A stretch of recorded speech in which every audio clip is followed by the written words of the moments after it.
सुख समृद्ध विज्ञान चैनल में सभी शुद्धी दर्शकों का मैं सुशील कुमार शर्मा हार्दिक स्वागत करता हूं। प्रिय बंधुओं,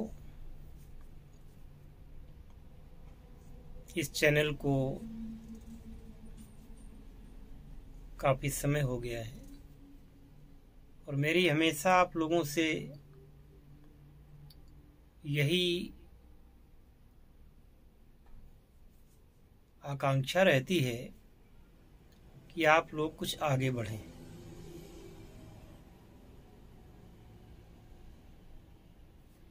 समाज में तरह तरह के लोग होते हैं। कुछ लोगों को तो प्रकृति ने ऐसे घरों में पैदा कर दिया जहां पर कि वो अच्छे परिवार में हैं, धन संपत्ति, मान सम्मान, किसी चीज की उनको कमी नहीं है। कुछ लोगों के साथ भाग्य का ऐसा खेल, बल्कि मैं ये कहूं कि ज्यादातर लोगों के साथ यही है कि वो सामान्य परिवार से आते हैं। अब सामान्य परिवार से आते हैं तो सीधी सी बात है कि कुछ उनके जीवन में न्यूनता रहेगी ही, परंतु कोई व्यक्ति न्यून रहना नहीं चाहता। हर व्यक्ति चाहता कि मैं आगे बढ़ूं, तरक्की करूं और मन की सारी इच्छाओं को पूर्ण करूं। कुछ एक लोग ऐसे होते हैं जो ये हिम्मत जुटा पाते हैं कि वो आम आदमी से विशिष्ट व्यक्तित्व बन सकें और उसके लिए वो कुछ ऐसा भी होता है कि उनको ऐसा परिवेश मिल जाता है, कुछ ऐसे उनको मौके मिल जाते हैं जिनकी वजह से वो आगे बढ़ जाते हैं।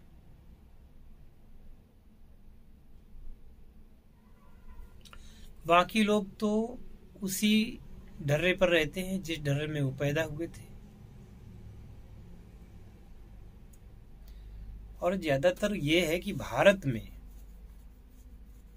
ज्यादा लोग इस चीज के शिकार हैं, क्योंकि भारत जब गुलाम हुआ तो भारत का अपने अध्यात्म से भरोसा ही उठ गया।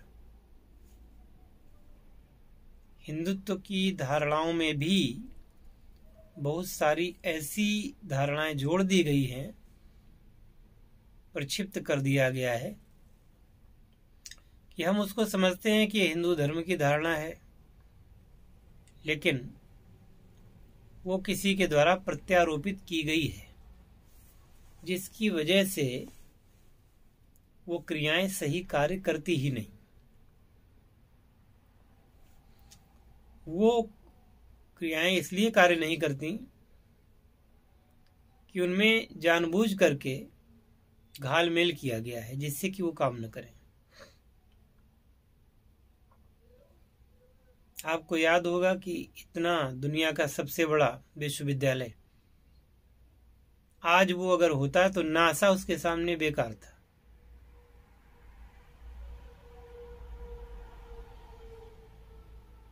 हालांकि भारत के लोगों ने इसरो का निर्माण किया है और वो आज नासा की बराबरी कर रहा है।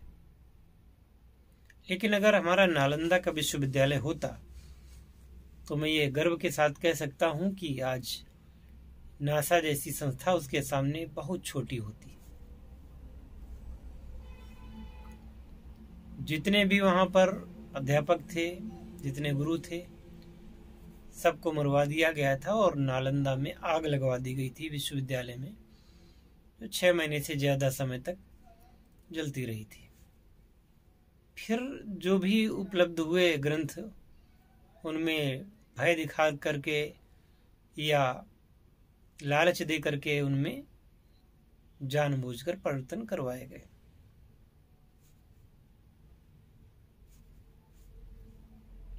आज के 200 साल पहले तक जिस रूप में आज हर ग्रंथ छप रहा है, हर चीजें छप रही हैं, ऐसे छापे खाने नहीं थे। ताड़ पत्रों पर या और वैसे पेजों पर कुछ ग्रंथ लिखे गए थे, जो ग्रंथ लिखे ही गए थे उनकी प्रतियां नहीं हो पाई थी। ऐसी ना जाने कितनी हस्तलिखित पांडुलिपियां खत्म कर दी गईं या उनमें परिवर्तन कर दिया गया। बचे तो सिर्फ हिमालय के साधु, बचे तो केवल सिद्धाश्रम के लोग, बचे तो केवल एकांत विरागी जो लोग थे वैराग्य लेके, उनके पास कुछ सिद्धियां, कुछ ज्ञान रह गया जो प्रक्षिप्त होने से बच गया। और उसके बल पर भी आज भारत आध्यात्मिक रूप में आज भी विश्व गुरु है।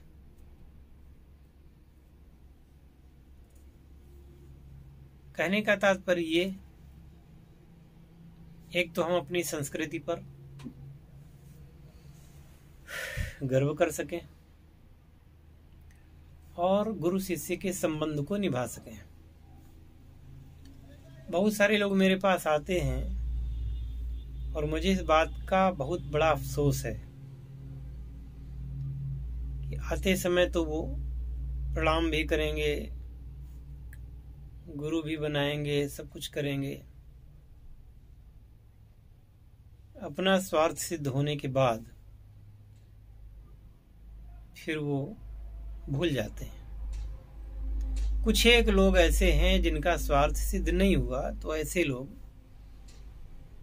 दुराव करने लग जाते हैं। तो ऐसे लोगों को क्या कहा जाए? जब तक आपका समर्पण नहीं होगा, जब तक कि आपका गुरु के प्रति भाव नहीं होगा, तो गुरु भी आपको क्या दे सकेगा?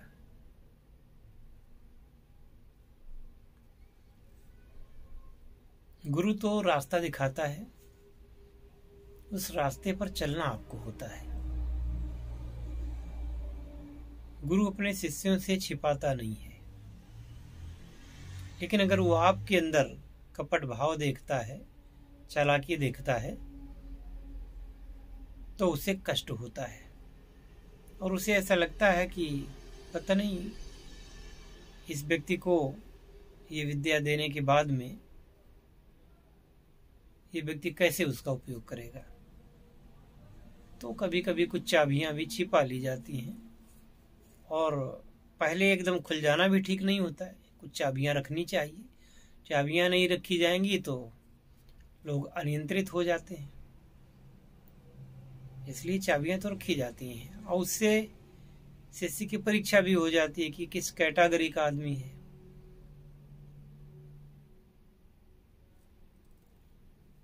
क्योंकि गुरु को तो अनुभव होता है सैकड़ों बार का, कौन कैसा व्यक्ति है, इसलिए वो फिर भावुक नहीं रह जाता, वो यथार्थवादी हो जाता है। गुरु आपके भाव पक्ष को देखता है। अगर भाव पक्ष आपका क्षीण है तो गुरु से आप क्या प्राप्त कर पाओगे? कभी कुछ नहीं प्राप्त कर सकते।